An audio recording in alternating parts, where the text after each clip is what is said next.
Welcome to today's news on TV9. I'm Ada Show. And today's local news. The Prime Minister steps in to help bootcamp graduates, while students with learning disabilities such as dyslexia were rejected to have exam assistance by NZQA. In Auckland's marine industry, it sets for an economic boost with a new facility on the waterfront. A new 960-bed men's prison will be built in the South Auckland suburb of Riri, and more jobs will be created.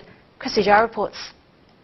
The sod has been turned and a new 960-bed men's prison will be built at Wiri. The $840 million project, due to open in 2015, will create up to 1,000 construction jobs and 300 long-term positions.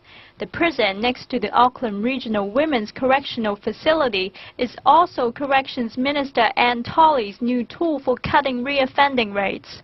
This contract is focused on prevention and rehabilitation, so prevention of crime, making sure that the offenders, when they leave these prisons, don't come back. Tolley says it's the first public-private partnership prison being built in New Zealand, and it will save taxpayers up to $170 million. But Circle, part of the consortium building the prison, has had a spotty record at running Mount Eden Prison, as it failed to meet 48% of its performance targets. Tolley, though, says she's not worried. The results for the first 2 months of the second year show that they've actually attained 34 out of the 37 performance indicators. So that's a huge improvement. Tolley says the contract requires Circle to perform 10% better than corrections as part of the government's overall target of reducing reoffending by 25% by 2017. But the project is already being heavily criticized, as opponents say it's a waste of taxpayers' money. Christy Zhao, 9 News. Prime Minister John Key has written to 175 employers in an attempt to find jobs for the government's youth bootcamp graduates. Christy Jai has more. John Key is pushing for a greater focus on helping youth bootcamp graduates transition into work. The Prime Minister has personally written to 175 employers, asking them to take on motivated youngsters who have completed the Limited Services Volunteer course. The 6-week course, aimed at unemployed young people between the ages of 18 and 25, uses a unique mix of fitness, personal presentation, and other employment-focused activities to motivate students, leaving them ready to work and keen for a job. Employers say good on them too. Certainly the characteristics it takes to turn your life around, to complete a boot camp, are just the sort of characteristics that employers are looking for. Subsidies are available for employers who take on graduates of the course, and the government has also been investing in working and training opportunities for young people, including for 3,000 more places in the Youth Guarantee Scheme over the next 4 years. Christy Zhao, 9 News.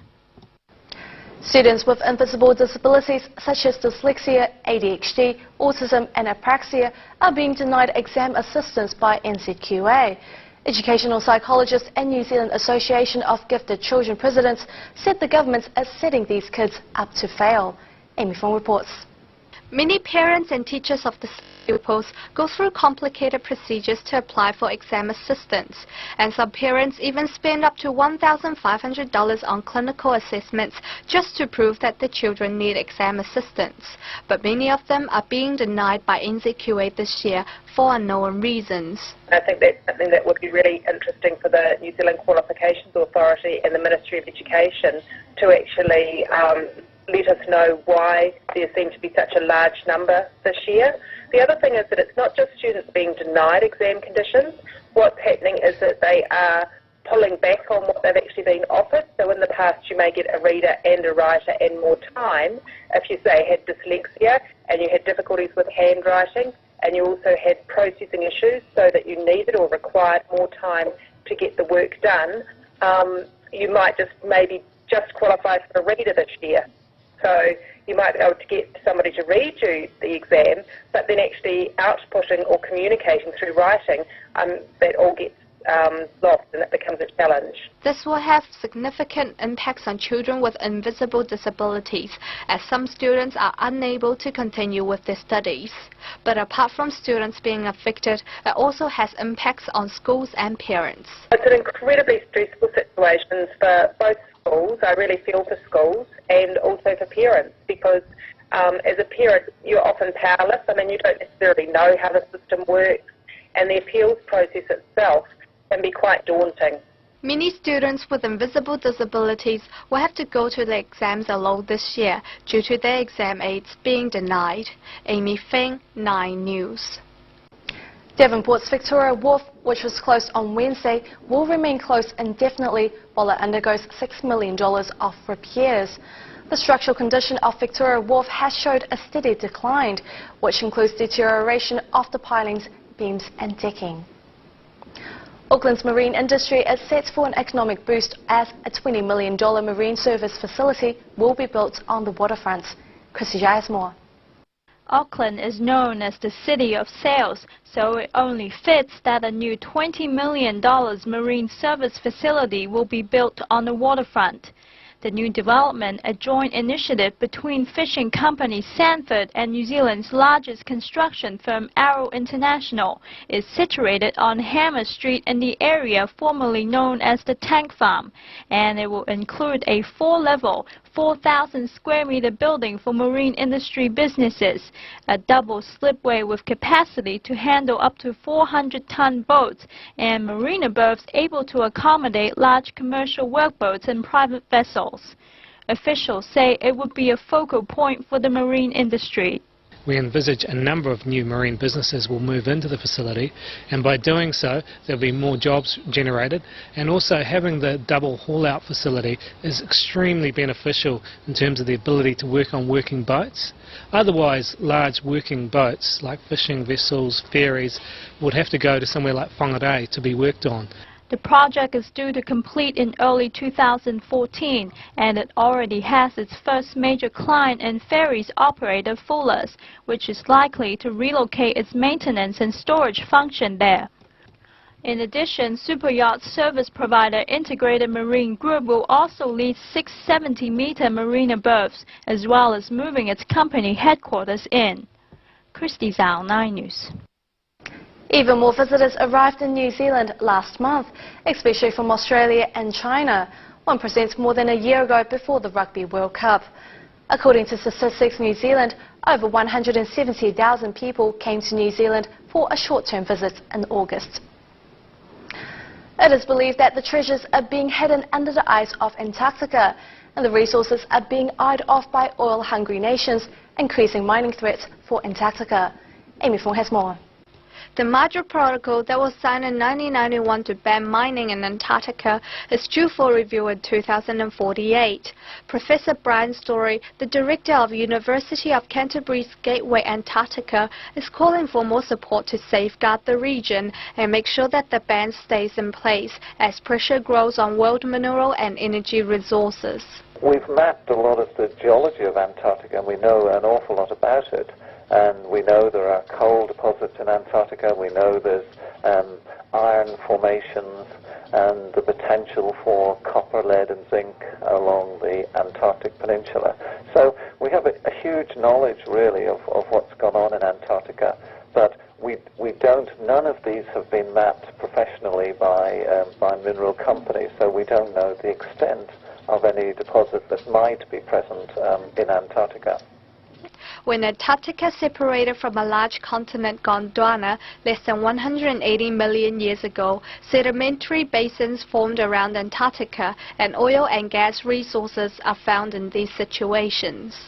A few of the drill holes that have been done in these basins have uncovered gas, and so there's a fair chance. And again, it's just the known potential of the offshore Antarctica regions to potentially contain oil or gas resources. So that's really the sort of basis of the arguments that lead us to suggest it is a threat for Antarctica into the future. Professor Brian Sorey says that there is no doubt it will add to the threat of global warming if we continue to rely on oil-based economy. I think mining in Antarctica itself wouldn't influence the climate itself of Antarctica. It's simply burning more carbon globally will of course continue to add carbon dioxide and other gases into our atmosphere and continue to enhance the greenhouse effect and add to the threat of global warming. If mineral exploration around Antarctica happens, it will lead to polluting and damaging of the Antarctic environment, and to global warming and melting of the Antarctic ice sheet.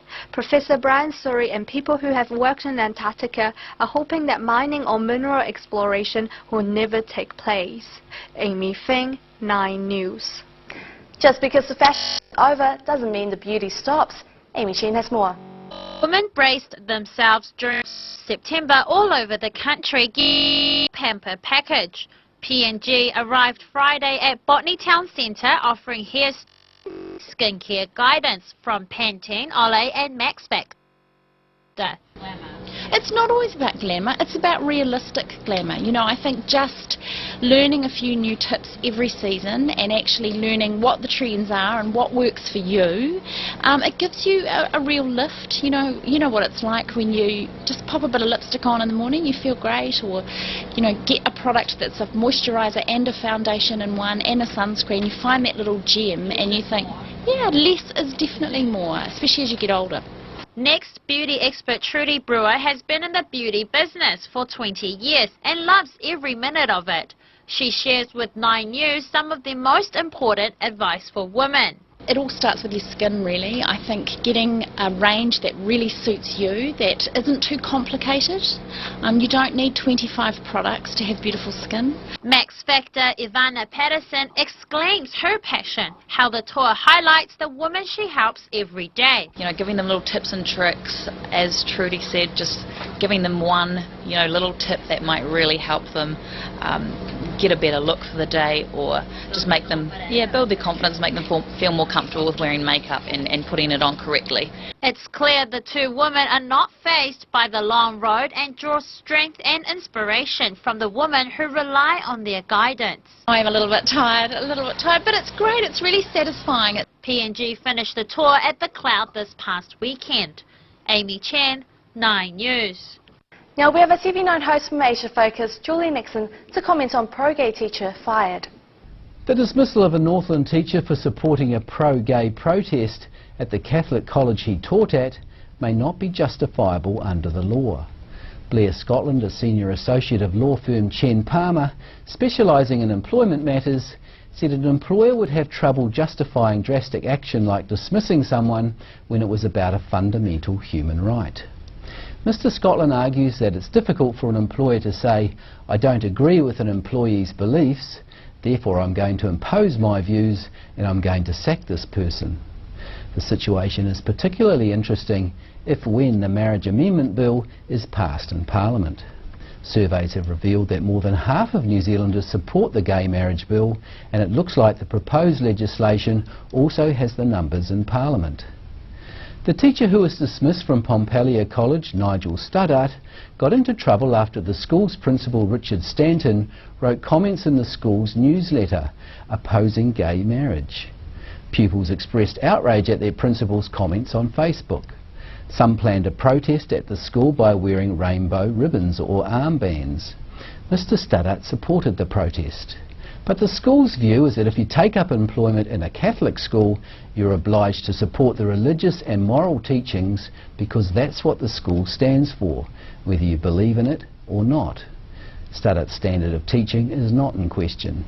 His union, the PPTA, says when teachers take up jobs at schools with special character, it involves a certain amount of commitment to the principles of that special character, provided they don't breach human rights or provisions under the Employment Relations Act. Therein lies the rub. Mr. Scotland of Chen Palmer says the reasoning that Mr. Studdart breached uniform policy by letting his students wear armbands is questionable under the law. Thank you, Julian. Now let's take a short break and we'll be back shortly.